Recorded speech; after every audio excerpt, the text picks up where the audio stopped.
गोविंद बोलो हरि गोपाल बोलो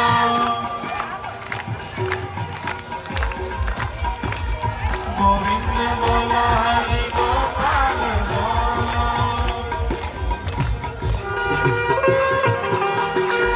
गोविंद बोलो हरि गोपाल बोलो गोविंद बोलो गोपाल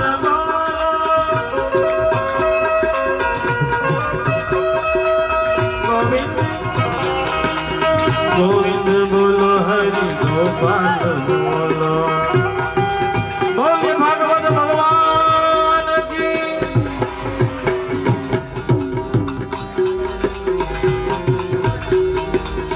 गोविंद बोलो हरि गोपाल बोलो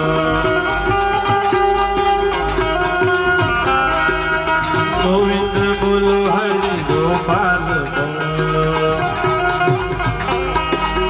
राधा रमण हरि गोविंद बोलो गोविंद बोलो हरि गोपाल बोलो गोविंद बोलो हरि गोपाल बोलो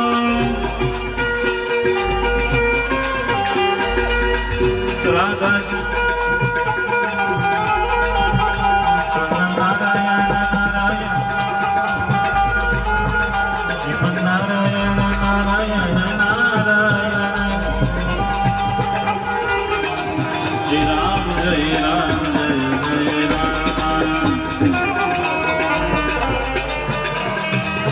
શ્રી રામ જય જય રામ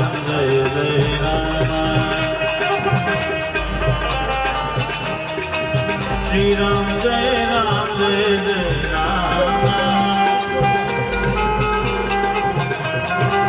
શ્રી રામ જય જય શ્રી રામ જય રામ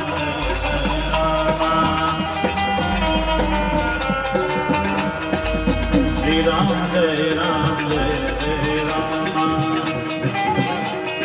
બોલીએ ભાગવત ભગવાન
निर्विघ्नं कुरु मे देव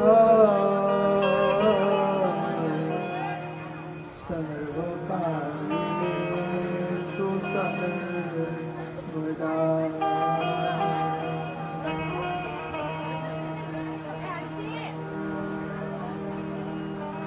या कुन्देन्दु तुषारहा रधवा या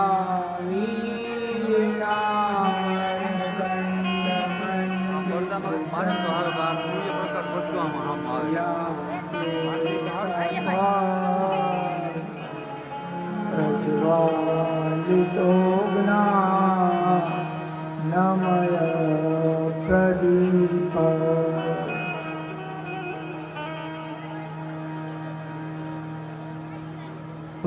वसुदेवं सुतं देवं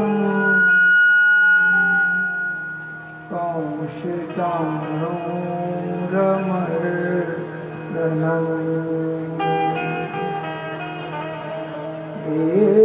देवकी परमानन्दं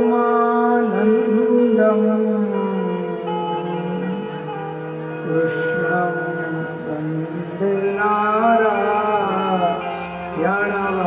नारायणवासुदेव जिह्वेति बस्वा मृतमेतदेव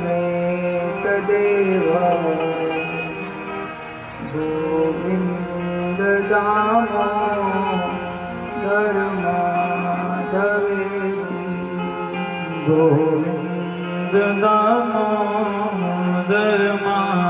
गोविन्ददामोदरमाधवेति विक्रेतु कामा किल गोपकन्या मुरारिपादार्पितचित्तवृत्ति बध्यादिकं भवशादवोच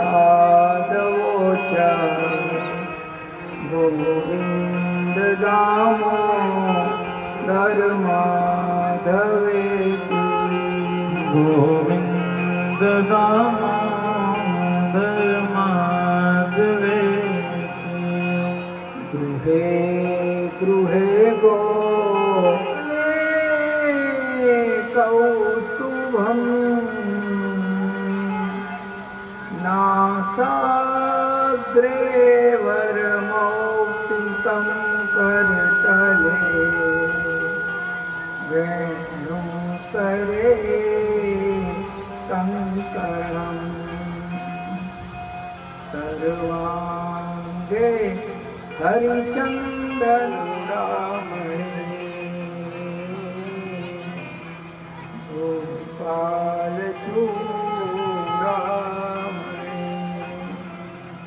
શ્રી કૃષ્ણ કનૈયા મન એ ચંચળ છે. મન ચંચળ હોવાથી આપણી બુદ્ધિ ઉપર મનનો કાબુ હોવો જોઈએ કે મનનો બુદ્ધિ પર કાબુ હોવો જોઈએ એ વિચારજો. ભાગવત મૂળ વિષ્ણુ ભગવાને બહુ જ ટૂંકમાં એ બ્રહ્માજીને સંભળાવેલું છે. બ્રહ્માજીએ એ ભાગવત નારદજીને સંભળાવ્યું છે. નારદજીએ એનું બીજ રોપણ આવશે કાલ સવારે. નારદજીએ ભાગવતનું બીજારોપણ વેદવ્યાસજી ભગવાનના મનમાં કર્યું છે અને વેદવ્યાસજી ભગવાને આ શ્રીમદ ભાગવતની રચના કરી છે. 18,000 શ્લોક આ ભાગવતજીમાં છે. અંકશાસ્ત્ર પ્રમાણે 1 + 8 = 9. 9 એટલે પૂર્ણાંક છે. 9 પછી કોઈ આંકડો નથી આવતો. પછી 10 આવે એટલે 1 + 0 = 1. પછી 11 આવે 1 ને 1 2. 12 આવે 1 ને 2 3. 13 આવે 1 ને 3 4. એટલે ફરીથી 18 આવે 1 ને 8 9. 18,000 શ્લોકો વેદવ્યાસજીએ રચ્યા છે.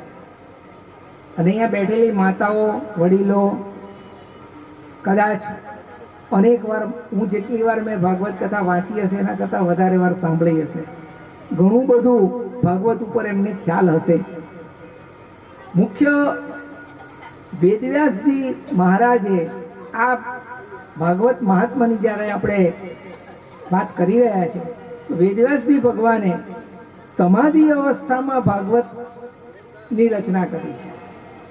સમાધિમાં જે જોતા ગયા છે એ બોલતા ગયા છે અને ગણપતિ દાદા લખતા ગયા છે. એટલે ભાગવત સમાધિ ભાષાનું શાસ્ત્ર છે. જ્ઞાન, ભક્તિ અને વૈરાગ્ય ત્રણેય ઉત્પન્ન કરનારી આ કથા છે. જો ભાગવત કથા સાંભળ્યા પછી 7 દિવસ પછી તમે તમારી જાતનો અભ્યાસ કરો, જુઓ કે 7 દિવસ આપણે સતત ભાગવત કથા સાંભળીને આપણામાં શું ફેરફાર થયો. માત્ર જ્ઞાન નહીં ચાલે, માત્ર વૈરાગ્ય નહીં ચાલે, માત્ર ભક્તિ નહીં ચાલે. ત્રણ જોઈશે: જ્ઞાન, ભક્તિ ને વૈરાગ્ય. સતાર બાપુના ભજનમાં ભદ્રસિંહ એક પંક્તિ એ લોકોએ કહી છે, આપણે લેવાની નથી, કે ભાઈ દાસ સતાર સાબુ જલ મિલકર, સાબુ અને પાણી મળી અને મેલને હટાવે છે. તો જ્ઞાન, વૈરાગ્ય અને ભક્તિ, ભક્તિ રૂપી પાણી, જ્ઞાન રૂપી વૈરાગ્ય અને છેલ્લે રહે છે એ આકરું પગલું છે. ત્રણે ભેગા થાય ત્યારે જીવ માયામાંથી બહાર આવે છે. સંસારીને માયામાંથી બહાર કાઢવા માટે 7 જ દિવસનો અભ્યાસક્રમ વેદવ્યાસજીએ નક્કી કર્યો. 7 દિવસમાં વ્યક્તિને ભગવાન મળી શકે. તમને બધાને ખબર છે કે આ કથા સાંભળી હતી, સુખદેવજી મહારાજ બોલ્યા અને પરીક્ષિત એ સાંભળી, અને બાકીના 88,000 થી પણ વધારે સાધુ સંતો, ઋષિઓ, મુનિઓ એ લોકોએ પણ આ સાંભળ્યું. પણ ખાલી મોક્ષ એકલા પરીક્ષિતનો થયો છે, બાકીના કોઈનો ના થયો. બીજા કેટલાય સાંભળી છે. કેટલાય દિવ્ય દ્રષ્ટાઓ પોતાના આશ્રમમાં બેઠા બેઠા, પોતાની જગ્યાએ બેઠા બેઠા આ કથા સાંભળી રહ્યા હતા, પણ કોઈનો મોક્ષ ના થયો. એકમાત્ર પરીક્ષિતનો થયો છે. ભાગવતમાં સુખદેવજી મહારાજની ચર્ચા કાલે સવારે આવશે આપણે, તો એ ઉત્તમ વક્તા છે અને પરીક્ષિત ઉત્તમ શ્રોતા છે. વેદવ્યાસજીએ સમાધિમાં જે જોયું અને એ બોલ્યા છે.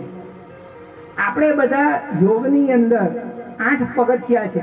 છેલ્લું પગથિયું સમાધિ છે. આપણે બધા કળિયુગના જીવો ત્યાં સુધી પહોંચી શકીએ નહીં, સમાધિ સુધી. તો આ શાસ્ત્ર સમજવા માટે સુખદેવજી જેવો વૈરાગી જોઈએ, જ્ઞાની જોઈએ અને ભક્તિ રસનો આચાર્ય જોઈએ. તો શિવ એક જ સંસારમાં એવા છે કે જે જ્ઞાન પણ છે, જ્ઞાનરૂપી ગંગા એમને માથે વહે છે, સતત નારાયણની ભક્તિ કરે છે, સમાધિમાં રહે છે. જ્ઞાન છે, શિવજી જ્ઞાની છે, એટલે આપણે સ્મશાનના અધિપતિ શિવને કહ્યા છે, વૈરાગ્યના અધિપતિ શિવને કહ્યા છે. જ્ઞાન, ભક્તિ અને વૈરાગ્ય એ ત્રણેય શિવજીમાં છે. એટલે શિવ સમાન સુખદેવજી શિવ અવતાર છે અને એ આ કથા કહે છે. આ ભગવાનનું શબ્દમય સ્વરૂપ છે. આપણે જેમ જેમ કથામાં આગળ વધતા જઈશું એમ એ વસ્તુ તમારી સમા આવશે કે ભગવાનનું આપણું જે શરીર છે એમાં માથું, આંખ, ગળું, ધડ, 2 હાથ, 2 પગ, એ રીતે ભગવાનનું હૃદય એ દસમ સ્કંદ છે. 12 સ્કંદ જે છે એ ભગવાનનું શરીર છે, શબ્દમય દેહ છે. આપણે ત્યાં 18 પુરાણ છે, કેટલા બધા ઉપનિષદો છે, મહાભારત છે, અસંખ્ય ગ્રંથો, અસંખ્ય શાસ્ત્રો.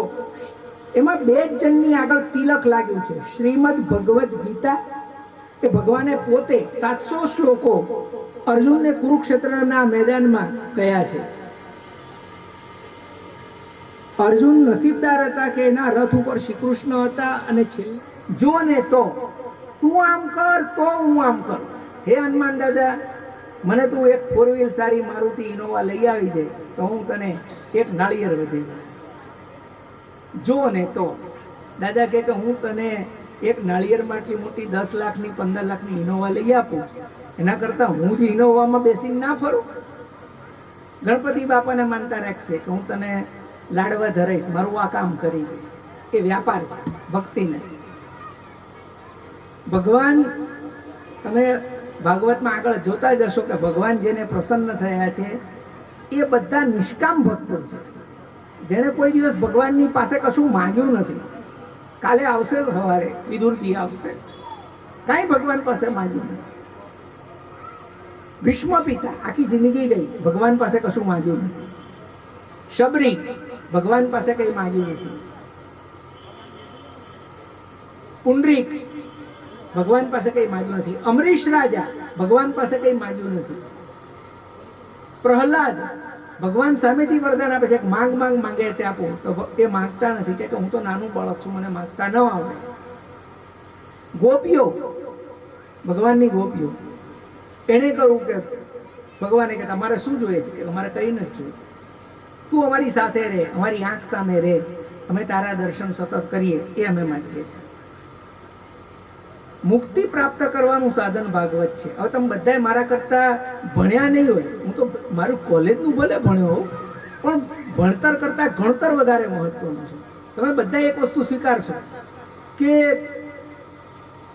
આપણે આ સમાજમાં ને જરૂરી છે, પિતૃઓના મોક્ષ માટે એક તો આપણે તરપિંડી કરીએ છીએ, એક નારાયણ બલિ કરીએ છીએ, અને જે દસનામ ગોસ્વામી છે એ લોકો શિવપુરાણ આપણને વિદાય કરી દે, ભાઈ ચાલો ચાલો ચાલો ચાલો, એટલે નીકળી ગયા બહાર. અમે 1 મિનિટ દર્શન કર્યા, એક શ્લોક બોલ્યા, પછી અમે નીકળી ગયા. તો એ બહાર ઊભા હતા. મેં કહું દર્શન કર્યા? કે હા કર્યા. મજા આવી? કે હા. હું કેવા હતા? કે બહુ સરસ હતા. મેં કહું તમને તો દેખાતું નથી, તમે શું દર્શન કર્યા? કે મને દેખાતું નથી, એને તો દેખાય છે ને.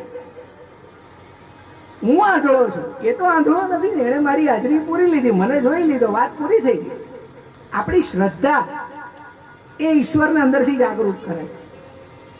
સાહેબ, દરેક થાંભલામાં નૃષિ છે, પ્રહલાદ જેટલી શ્રદ્ધા છે ખરી આપણે? આપણી શ્રદ્ધા ઈશ્વરને બહાર કાઢે છે. કાલ સવારે આવશે, કદાચ સાંજ પણ પડી જાય, પણ હું એટલું કહું છું કે ભગવાન સામેથી ચાલીને જાય છે. આમંત્રણ આપે ત્યાં નથી જતા, પણ જ્યાં પ્રેમ છે, નિષ્કામ ભક્તિ છે, ત્યાં ભગવાન સામેથી ચાલીને વિદુરને ઘેર ગયા છે. ભગવાન તમે જેને માનતા હોય તે, હું એવું નથી કહેતો કે તમે અને જ માનો, અને જ માનો. તમે કોઈ પણ તત્વને માની શકો છો. પરમ તત્વ બધા સરખા જ છે. આકાશમાંથી પડેલું પાણી નદી નાળા મારફતે સમુદ્રમાં છેલ્લે મળે છે, એમ આકાશમ પ્રતિતમ તો એમ યથા ગચ્છસી સાગરમ સર્વદેવ નમસ્કારમ કેશવમ પ્રતિ ગચ્છતિ. છેલ્લે પરમાત્મા શ્રી કૃષ્ણને, શ્રી નારાયણને એ નમસ્કાર પહોંચે છે. કોઈ વ્યક્તિને મેં મારા જીવનનો મારો જાત, એ લોકો કેવી રીતે ગુજરી ગયા છે, તો તમે સતત વાંચો છો તો તમને એની પ્રત્યે લાગણી થાય છે, ભાવ થાય છે, એનું દર્શન તમે સાંભળો છો. અને આ કલ્પવૃક્ષ છે. ભગવાન પાસે માંગવું ના જોઈએ, છતાં આપણે માનવ છીએ એટલે માંગીએ છીએ. તમે માંગો એ મળે છે જીવનમાં, પણ માંગતા આવડવું જોઈએ. તે વખતે કદાચ હું ભૂલી જાઉં, પણ ખાસ કહું, શ્રી કૃષ્ણએ ક્યારેય પોતે દેવ છે એવું છુપાવ્યું નથી. રામે છુપાવ્યું છે. રામચંદ્ર અવતારમાં ડગલે ને પગલે રામ ભગવાન પોતે હતા, પણ એમણે એવું બહુ દૈવત્વ પ્રગટ નથી કર્યું. કૃષ્ણએ છાતી ઠોકીને કહ્યું છે કે હું સ્વયં હું ભગવાન છું, હું ઈષ્ટ, હું કૃષ્ણ છું, પરમાત્મા છું, હું નારાયણ છું. ભગવાન એ શ્રી કૃષ્ણએ જ્યારે દેવકી માતા એમ કે છે, પહેલા વસુદેવને પૂછે છે, બાપા તમારે શું જોઈએ છે? ત્યારે એ કહે છે કે મારે કંઈ નથી જોઈતું, તું મારે જે દીકરો બનીને આવ્યો, આખા જગતનો બાપ, એ જ મારે માટે મોટી મૂડી છે. દેવકીને પૂછે છે કે માં તારે શું જોઈએ છે? દેવકી કહે છે તારી પહેલા તારા 6 ભાઈઓને કંસે મારી નાખ્યા હતા, એને તું લઈ આવ. શ્રી કૃષ્ણ એને પણ જઈને લઈ આવે છે, 6 ભાઈને. એમના ગુરુ માતા સાંદીપની ઋષિના પત્ની, એમણે કહ્યું કે મારો છોકરો સોમનાથમાં પ્રભાસ પાટણમાં ડૂબી ગયો હતો, એને તું પાછો લઈ આવ. ગુરુ દક્ષિણામાં તારે કંઈ આપવું હોય તો મને મા તરીકે, તો એને લઈ આવે છે. શ્રી કૃષ્ણ માટે કશું અશક્ય નથી, પણ એને તમારી પર પ્રેમ આવવો જોઈએ. આપણે કહીએ ભગવાન મારા, પણ ભગવાન કહેવા જોઈએ કે આ મારો, કે આ મારી. ભગવાન જીવને સ્વીકારવા જોઈએ કે આ મારો જીવ છે. વિદુરને સ્વીકારે છે. મોટામાં મોટું ઉદાહરણ વિદુરનું છે. યોગ તપ વગર માત્ર ચિંતન મનન કરવાથી ભગવાન મળી શકે છે? બીજું, ભગવાન પ્રેમથી મળે છે. આ પ્રેમનું શાસ્ત્ર છે. ભાગવત એ પ્રેમનું શાસ્ત્ર છે. 7 દિવસની સપ્તાહ પતે પછી જો આપણા હૃદયમાં શ્રી કૃષ્ણ પ્રત્યે પ્રેમ ના થાય તો આપણે સમજવાનું કે આપણે કથા નથી સાંભળી. આ સાંભળો તમે એટલે 1000% તમારા હૃદયમાં શ્રી કૃષ્ણ પ્રત્યે પ્રેમ ઉદ્ભવે ને ઉદ્ભવે. ને પરમાત્માને પણ તમારી પ્રત્યે ભાવ થઈ શકે છે. સંસારના સુખો પ્રત્યે મીરાબાઈએ કહ્યું, સંસારીનું સુખ કાચું, પરણી રંડાવું પાછું, એને તુચ્છ કરી ફરીએ રે મોહન પ્યારા, મુખડાની માયા લાગી રે મોહન પ્યારા. વેદવ્યાસજીએ 17 પુરાણ રચ્યા, વેદના 4 ભાગ પાડ્યા, 5મું મહાભારતની રચના કરી, પણ એમને સંતોષ ના થયો. આખી જિંદગી એમણે આ બધું સર્જન કર્યું છે, સંતોષ નથી થતો. એ સંતોષ એમને ક્યારે થયો? શ્રીમદ ભાગવતની મહારાજે રચ્યું છે. ઘણા બધા એવો પ્રશ્ન પૂછે છે કે શ્રી કૃષ્ણની લીલાઓ એ કરે છે લીલા, અમે કરીએ છીએ લીલા ના કહેવાય? સમાજમાં ભણેલા ગણેલા વર્ગ આખો જે છે, મેં 38 વર્ષની મારી નોકરીમાં ઘણા છોકરાઓએ પ્રશ્ન પૂછેલો કે ભગવાન કરે લીલા ને અમે કરીએ તો લીલા નહીં. મેં કહું ભગવાને 6 દિવસે લીલા કરી હતી, એ તો એક બાજુ મૂકીએ. એ પ્રગટ્યા હતા, જન્મ્યા હતા શબ્દ ના વપરાય, ભગવાન પ્રગટ્યા હતા અને માની પાસે નથી રહ્યા, અને તરત જ રાતોરાત એ મથુરાથી ગોકુળ આવી ગયા. 6 દિવસના હતા અને પૂતના ઝેર આપવા આવી હતી. સપ્તાસુર આવ્યો, બધા રાક્ષસો આવ્યા, ભગવાનને મારવાનો ખૂબ પ્રયત્ન કર્યો. એની જેમ તમે લીલા કરો, નાગને દામો, કાલી નાગને દામો, છેત્રેવડ. કૃષ્ણ કે એમ કરાય ને રામ કરે એમ કરાય. તફાવત આટલો જ છે. રામ જેમ કરતા હોય એમ આપણે કરવું જોઈએ. કૃષ્ણ જેમ કે એમ કરાય. અર્જુનને જેમ ભગવાને સલાહ આપી એ પ્રમાણે અર્જુને કર્યું તો મહાભારતનું યુદ્ધ જીતી શક્યા. પરીક્ષિત રાજાને નિમિત્ત બનાવીને સુખદેવજી મહારાજે આ કથા આપણને કહી છે અને સર્વ જીવોના કલ્યાણ માટે કહી છે. એનું મુખ્ય લક્ષ્ય છે સંસારીઓ કે ભાગવત સત્યની ઉપાસના કરનારો ગ્રંથ છે.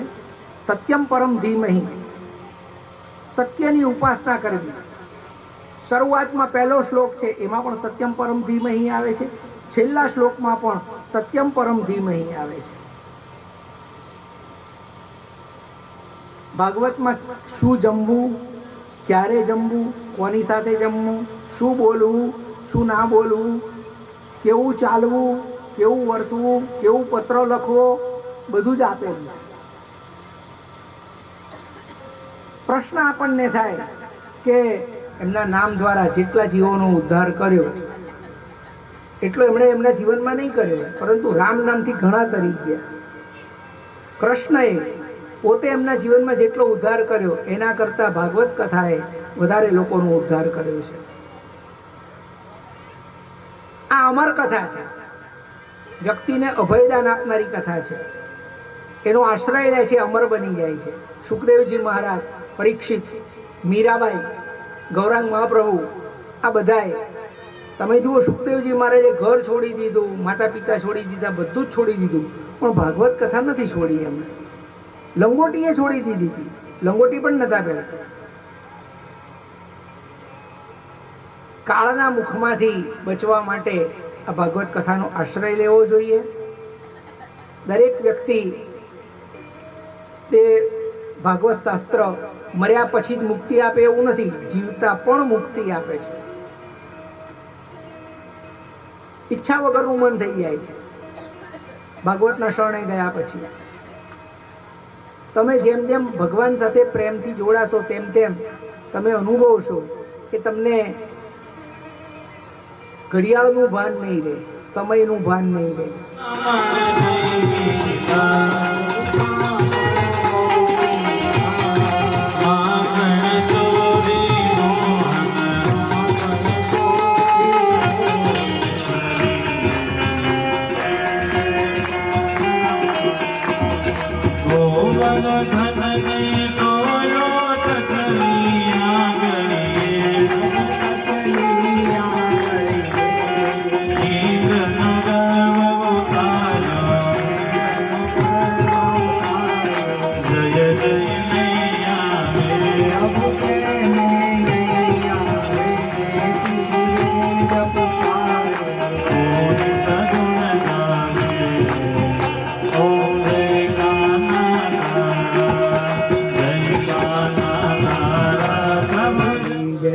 આજના આનંદની જય.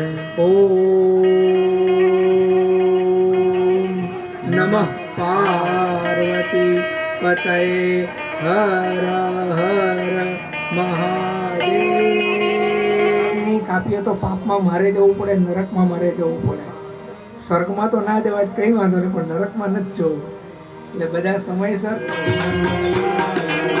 બાસરે બાતના મેવા બનાવું,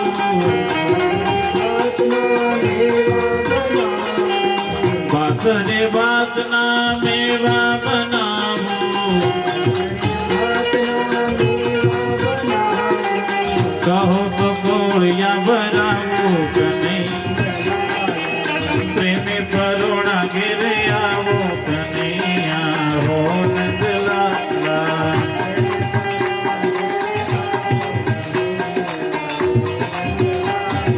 જળ જમુનાની જારી ભરી લાવો, જળ જમુનાની જારી ભરી લાવો,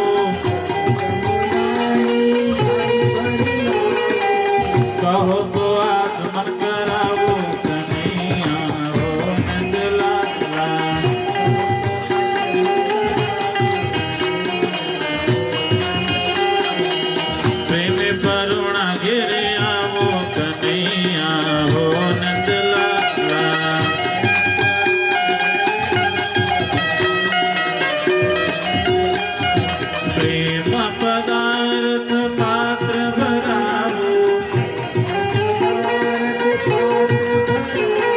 પ્રેમ પદાર્થ પાત્ર ભરાવું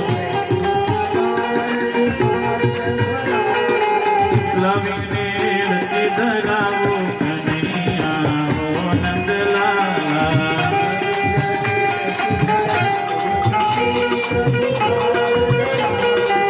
તુલસી દળ પધરાવું કનૈયા હો નંદલાલા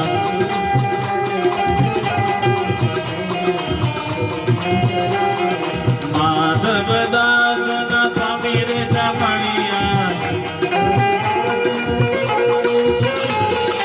આવો મારા વાલા પ્રેમે પુરવણા ઘેરે આવો કનૈયા હો નંદલાલા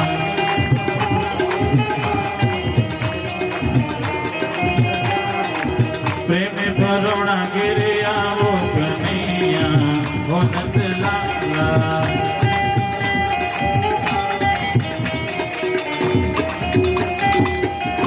બોલે કૃષ્ણ કનૈયા લાલ કી